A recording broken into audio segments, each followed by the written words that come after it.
America को अगर एक मौका मिल गया वर्ल्ड वार का, तो आप ये समझ जाओ कि सारे देशों के भांडे बिकेंगे। अमेरिका सोने का बिस्कुट मुंह में लेकर के बच्चों को कहेगा लो खाओ। अगर एक बार थर्ड वर्ल्ड वार हो गया तो मैं कह रहा हूँ अमेरिका के अंदर जो ये आईफोन आप समझ रहे हो, जो 2 साल पुराने होते हैं ना, वो भारत में आते हैं। और उसके बाद तो ये साल होगी कि 20 साल टेक्निक वहाँ यूज हो चुकी होगी, वो भारत में आएगी। आज की डेट में अमेरिका से बड़ा कोई दोगला नहीं है। समझ रहे हो, राजनीति कैसे होती है वो अमेरिका वाले बहुत अच्छे से जानते हैं। अमेरिका की कमाई होगी और मोदी जी को वोट मिलेंगे, तो ये दोनों देश इसलिए कूद पड़े हैं फटाफट से। अमेरिका अपना फायदा देख रहा है, भारत वाले अपना फायदा देख रहे हैं। इजराइल में बच्चे मरे या फिलिस्तीन में बच्चे मरे, किसको फर्क पड़ना है? मातम दोनों मुल्कों में छा रहा है। जो लोग कह रहे हैं कि हम इजराइल जाएंगे, वहाँ बमबारी करेंगे, हमारी लड़ाई है तुम्हारी एक है, चौहान के जैसे लोग कई लोग हैं।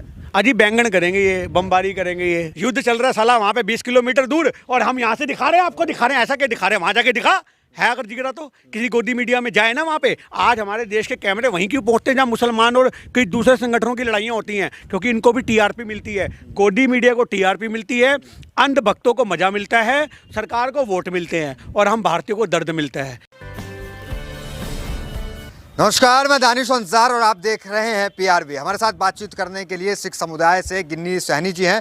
इनसे बातचीत करेंगे जिस तरीके से इजराइल और फ़िलिस्तीन में जंग जारी है। सोशल मीडिया पे भी एक जंग है, कुछ लोग फ़िलिस्तीन और कुछ लोग जो है इजराइल के साथ है। लेकिन आज जो खबर आई है वो जो हिजबुल्लाह है जो लेबनान से हमला कर रहा है इजराइल पे, वो एंटी टैंक गाइडेड मिसाइल जो है उससे हमला किया जो अमेरिका में बनता है। तो सवाल ये उठ रहा है कि अमेरिका कहाँ खड़ा है? इजराइल के साथ खड़ा है अमेरिका या फिर फ़िलिस्तीन के साथ खड़ा है? क्योंकि जो हमले हो रहे हैं, जिस गाइडेड मिसाइल से नुकसान हुआ है इजराइल को, वो जो है मिसाइल बनता है अमेरिका में। तो ये भी सवाल उठ रहा है कि अमेरिका कहाँ खड़ा है, दोनों साइड खड़ा है, या फिर अमेरिका को जो है हथियार बेचने और ख़रीदने से मतलब है? क्या कहेंगे? पहले तो चर्चा यहाँ से शुरू करते हैं कि कैसे देख रहे हैं? देश तो दो धड़ा में बटा हुआ है, कोई फ़िलिस्तीन के साथ है, कोई इजराइल के साथ है, तो कहाँ खड़े हैं आप? देखिए, मैं तो जी खड़ा हूँ हक के लिए, पर आपने अभी सवाल पूछा कि अमेरिका कहाँ खड़ा है, तो मैं आपको बता दूँ अमेरिका वहाँ खड़ा है जहाँ नोट खड़ा है, जहाँ धन खड़ा है। अमेरिका को पैसों से मतलब है, वो पैसों का एक पीड़ है, पीड़, उसको इससे कोई मतलब नहीं है। 2 देश आपस में लड़े, वो तो चाहेगा तीसरा वर्ल्ड वार भी हो जाए, वो तो चाहेगा ईरान भी कूद जाए, भारत भी कूद जाए, पाकिस्तान कूद जाए, चाइना कूद जाए, सब देश एक दूसरे से आपस में लड़ने लगे, और मैं वही काम करूँ जो मैंने सेकेंड वर्ल्ड वार के काम किया था। आपको पता है, मेरी बात सुनो, द्वितीय विश्व युद्ध के अंदर पूरे मुल्क बर्बाद हुए थे एक अमेरिका को छोड़ करके, और तभी इसको विश्व की सबसे बड़ी उपाधि मिली, एक यूएसएस से, समझ रहे हो, रशिया और एक अमेरिका, ये 2 सबसे बड़ी महाशक्ति बनी थी। गंभीर बातें कर रहे हैं कि युद्ध से अमेरिका को फायदा होता है, पूरे देश को नुकसान होता है। कह रहा हूँ पूरा विश्व रोता है। आप सेकंड वर्ल्ड वार 1939 में शुरू हुआ था, 1945 में खत्म हो रहा, 6 साल चला था। 6 साल में विश्व के देशों के भांडे बिक गए थे, सिर्फ एक अमेरिका ऐसा था इसकी चांदी हुई थी। तो आज भी वही हाल है, वो तो चाहता है युद्ध हो, थर्ड वर्ल्ड वार हो, और उसके बाद वो इतनी आगे निकल जाए कि अगले 500 साल तक भी कोई मुल्क उसका पीछा ना कर सके। अगर एक बार थर्ड वर्ल्ड वार हो गया तो मैं कह रहा हूँ अमेरिका के अंदर जो ये आईफोन आप समझ रहे हो, जो 2 साल पुराने होते हैं ना, वो भारत में आते हैं, और उसके बाद तो ये साल होगी कि 20 साल टेक्निक वहाँ यूज हो चुकी होगी, वो भारत में आएगी। अमेरिका को अगर एक मौका मिल गया वर्ल्ड वार का, तो आप ये समझ जाओ कि सारे देशों के भांडे बिकेंगे। अमेरिका सोने का बिस्कुट मुंह में लेकर के बच्चों को कहेगा लो खाओ, हमारे पास बहुत पैसा है, यह हाल होगा। मतलब वो अपना फायदा देखता है हर जंग में। जो जिस तरह इजराइल के साथ खड़ा है, कह रहा है पीस की बात कर रहा है कि पीस, तो पीस के तो उधर का आरोप लग रहा है कि उधर कहाँ से मिसाइल छूट रहा है। आज आपको ये भी कह दूं मैं, अमेरिका कहता है आतंकवाद के मैं खिलाफ खड़ा हूँ। साला पाकिस्तान के पास जितनी मिसाइलें होती सब अमेरिका से जाती हैं, और उनको हथियार बेचता है। आज भारत के खिलाफ वो जंग के लिए ऐलान करते तो हमारे पास भी है, हमारे पास भी, ऐसे हाथ हिला के बोलते हैं। वो कहाँ से आई? एक तरफ अमेरिका कहता है मैं यूएनओ का अंदर तुम्हारा मुद्दा है कश्मीर का, ये मैं सॉल्व कराऊंगा, एक तरफ कहता है मैं पाकिस्तान के साथ हूँ, एक तरफ कहता है मैं भारत के साथ हूँ और मैं शांति चाहता हूँ। आतंकवादियों को गोद में बैठा के बैठा हुआ है। तो आज की डेट में अमेरिका से बड़ा कोई दोगला नहीं है। समझ रहे हो, राजनीति कैसे होती है वो अमेरिका वाले बहुत अच्छे से जानते हैं। इनके तरह तरह के जितने भी प्रेसिडेंट बनते आए हैं, उन सबको पता है कि भैया हमें किस प्रकार से दूसरे देशों को आपस में भिड़वाना है। ये वो दोगले लोग हैं, आपके साथ बैठेंगे और आपकी पीठ में छुरा खोबेंगे और आपको पता भी नहीं लगने देंगे किसने ठोक दिया। समझ रहे भाई, ये वो लोग हैं। लेकिन भारत जो अभी जहाँ खड़ा हो गया इजराइल के साथ, वो उसको कैसे देख रहे हैं? क्योंकि भारत का इतिहास एक अलग रहा है। देखिए, भारत का इतिहास तो बहुत कुछ रहा है। समझ रहे हो, पंडित नेहरू से लेकर के आज हमारे देश के जो अटल बिहारी वाजपेयी साहब थे, उन्होंने भी स्पीच अपनी कितनी वायरल कर रही है आज की डेट में। आप समझ रहे हो कितनी वायरल हो रही है वो स्पीच, जिसमें वो फिलिस्तीन का समर्थन कर रहे हैं कि उनकी ज़मीन अगर किसी ने कब्जा कर रखी है तो वो खाली करनी पड़ेगी। वो इतना जोरदार भाषण दे रहे हैं, पर ये पता नहीं कौन से आरएसएस के एजेंट निकल के आए हैं जो देश को बांटने में लगे हुए हैं। आज मोदी जी को यही नहीं पता कि इनकी पार्टी के जो पूर्वज रहे हैं उनका स्टैंड क्या था। हाँ, फिलिस्तीन के साथ थे वो लोग, क्योंकि फिलिस्तीन अपने हक मांग रहा भैया।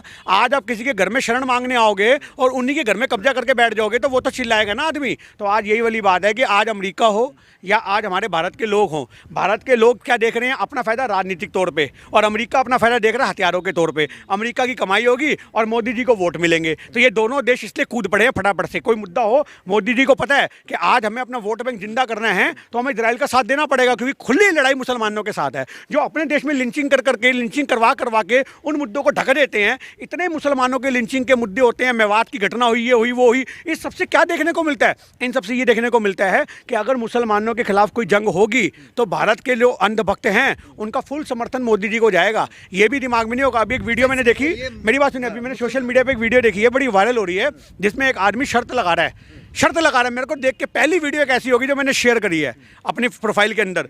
उसमें वो बंदा कह रहा है कि तू तो मोदी भक्त है। वो कह रहा है नहीं, मैं मोदी भक्त नहीं हूँ। कह रहा है मैं तेरे को 1000 रुपये दूंगा तो अपनी पेंट उतार, तेरा कच्चा भी फटा निकलेगा।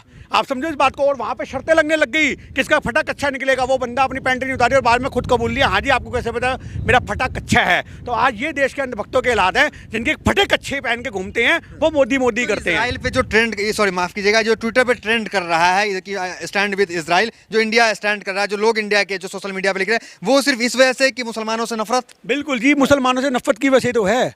आज मेरी बात को आप याद रखो, मुसलमानों के खिलाफ इनको इतनी नफरत है कि हक क्या होता है, क्रांति क्या होती है, और अपने बच्चों के परिवारों के लिए कैसे लड़ना होता है, वो इन्हें कोई मतलब नहीं है। इन्हें सिर्फ इस बात का मतलब है कि हाँ मुसलमान हैं तो ये गलत ही होगा, ये मुसलमान है तो गलत ही होगा। मतलब आज की डेट में सर पे किसी की टोपी पहनी हो और अगर किसी बंदे को दूसरे को गोली लगी हो और वो मुसलमान ने उसे गोदी में उठा के अस्पताल लेके जा रहा हो, तो साला अंधभक्त देख के बोलेगा देख मुल्ले ने गोली मार दी।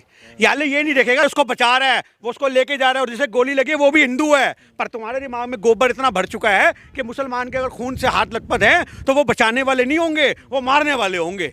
तो ये इनका हाल है। अगर आज किसी के घर में आग लग जाए तो अगर हम आग बुझाने जाएंगे तो हमारे हाथ भी जलेंगे, पर अगर वो कोई मुसलमान बुझाने के लिए आग जाएगा तो अनबा कहेंगे देखो आग लगा के आया, साले के हाथ जल रहे हैं। ठीक है, आपने गाजा की तस्वीर देखी होगी, बिजली बंद है, वहाँ पानी बंद है, तो इसमें क्या कहेंगे? जो वर्ल्ड पीस की बात करती है आज गाजा पे खामोश है, यूक्रेन पे सब बोलते हैं, लेकिन गाजा और जो फिलिस्तीन पे, इस पे दुनिया खामोश क्यों है? आपने तस्वीर देखी, बच्चे किस तरीके से अस्पताल में मरे, अस्पताल पे हमले हुए।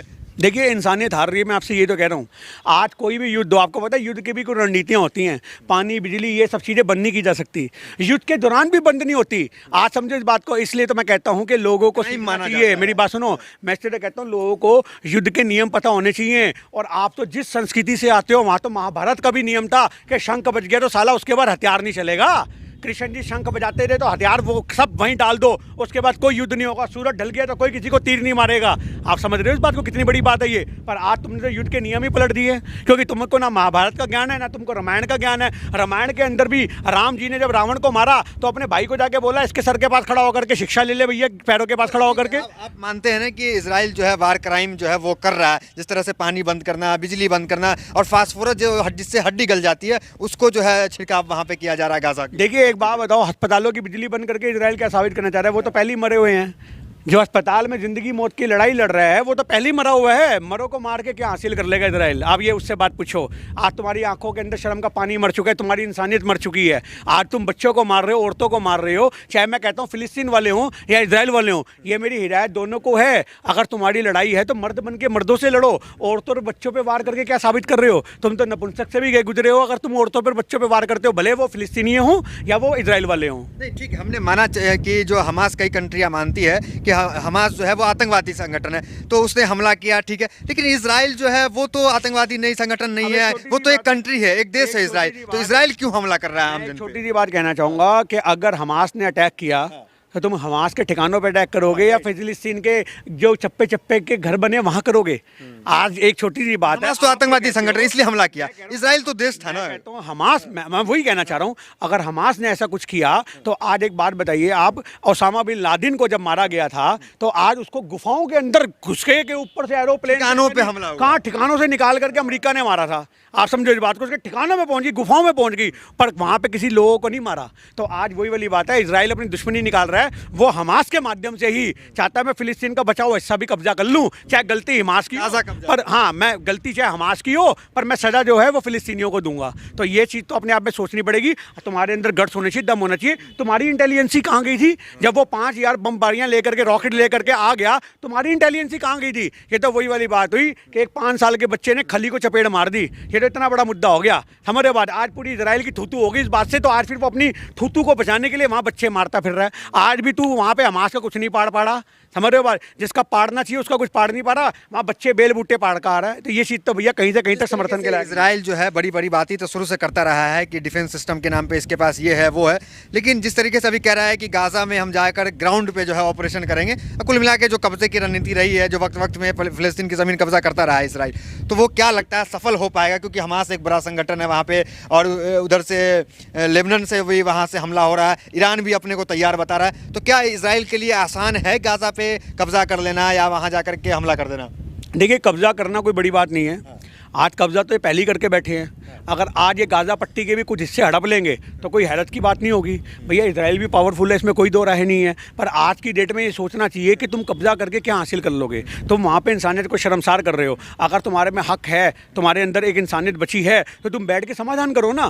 भैया मैं तो युद्ध के पक्ष में कभी रहा ही नहीं, ना हमारी सोच है, ना भारत की रणनीति है युद्ध करना या युद्ध करवाना या युद्धों को बढ़ावा देना। तो आज हमारे देश के लोगों को सोचना चाहिए कि इजराइल को रोका जाए। आज मोदी जी वहाँ पे लेटर लिखे, पत्र लिखें कि हाँ भैया हम ये युद्ध के साथ तुम्हारे नहीं, हम समर्थन के लिए तुम्हारे साथ खड़े हैं। पर आज होता ही नहीं कुछ भी। आज हर आदमी अपने लिए काम कर रहा है। अमेरिका अपना फ़ायदा देख रहा है, भारत वाले अपना फ़ायदा देख रहे हैं। इजराइल में बच्चे मरे या फिलिस्तीन में बच्चे मरे, किसको फ़र्क पड़ना है? मातम दोनों मुल्कों में छा रहा है। कुछ लोग जिस तरह कह रहे हैं कि आज़ादी की लड़ाई है, जैसे भगत सिंह लड़े, जैसे अशफाकुल्ला खान लड़े, जैसे कई लोग लड़े आज़ादी की लड़ाई भारत के लिए, उसी तरह फिलिस्तीन जो है वो आज़ादी की लड़ाई लड़ रहा है। इस पर क्या कहेंगे? देखिए, मैं एक छोटी सी बात कहूँगा। मैं अपने देश के क्रांतिकारियों को फिलिस्तीनों से बिल्कुल नहीं जोड़ूंगा। हमारे देश के क्रांतिकारियों का हमें इतिहास पता है, हमें वहाँ के क्रांतिकारियों का इतिहास नहीं पता। पर हमें एक बात जरूर पता है कि हमने भी लड़ाई हमारे मुल्क पे जब कब्जा हुआ था तो लड़ी थी, और आज वो भी इसलिए लड़ रहे हैं कि उनके मुल्क पे कब्जा है, उनकी ज़मीनों पे कब्जा है। अब उन लोगों की रणनीति क्या है? हमारे भगत सिंह ने तो असेंबली में भी बम फेंका तो सिर्फ धुआं उठाने वाला और आवाज़ करने वाला था, किसी को मारने वाला नहीं था। आज हमारे क्रांतिकारी जो वो थे जो किसी को अगर डराने के लिए, धमकाने के लिए काम करते थे, मारने के लिए नहीं करते थे। तो आज हमें क्या पता उनका इतिहास क्या रहा है, क्या नहीं रहा। पर हम एक बात हमेशा कहना चाहते हैं कि अगर आप किसी के मुल्क पे कब्जा करोगे तो आपको जवाब तो झेलना पड़ेगा। देखिए, आज़ादी में जान ली भी जाती है, जान भी दी भी जाती है। खुदीराम बोस हैं, वो बम मारते हैं और पूरी जो है तबाह हो जाता है अंग्रेज़ का। तो इस तरह महात्मा गांधी के विचार से भी आज़ादी मिली है। तो कुछ इस तरह के क्रांतिकारी भी थे जो कई बड़े बड़े कांड के, जिससे हमें फ़ख्र भी है कि आज हम आज़ाद हुए। तो पीस से तो आज़ादी मिलती नहीं है। नहीं, देखिए मैं एक छोटी सी बात कहना चाहता हूँ। युद्ध भी कोई समाधान नहीं है। युद्ध भी समाधान नहीं है। अगर युद्ध समाधान होता तो आज POK हमारा होता।